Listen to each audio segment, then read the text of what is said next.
topic that comes up more frequently amongst groups of facilitators that I know is the idea of how do you kind of decolonize your work and your the way that you're running and organizing an event, or how you're facilitating it.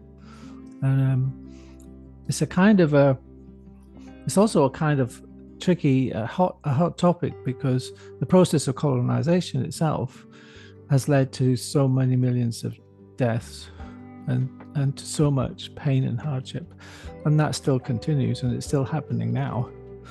It's not to confuse the two things, but to understand how certain ways of thinking or certain belief systems can be present in the way we're organizing, in our teamwork, in how we're facilitating in the moment. So, for example, how, it's kind of unconscious, but if you're a facilitator, something might be there it's kind of a little voice, which is so quiet you don't really hear it, but it's there, and it's saying to you something like, hey, you need to be the smartest guy in the room.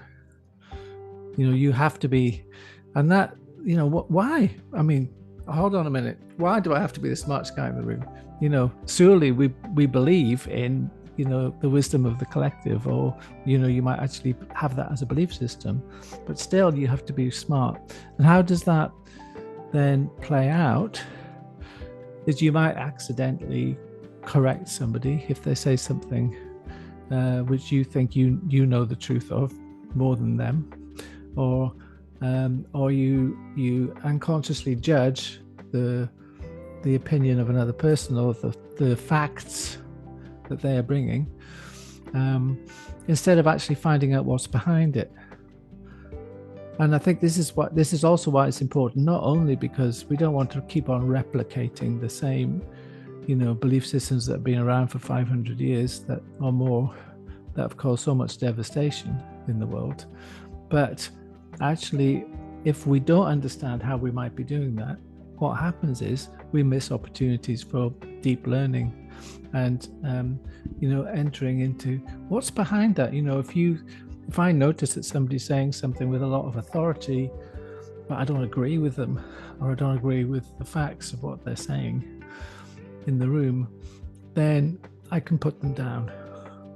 Or I could marginalize them as a facilitator by just kind of pulling over here instead. But actually, what's behind that belief system? Why are those facts so important to that person? What's the underlying fear or hope or whatever, or grief, or whatever it is that's behind what they're saying? We won't get to. But if we do get to it, that can really help everybody else.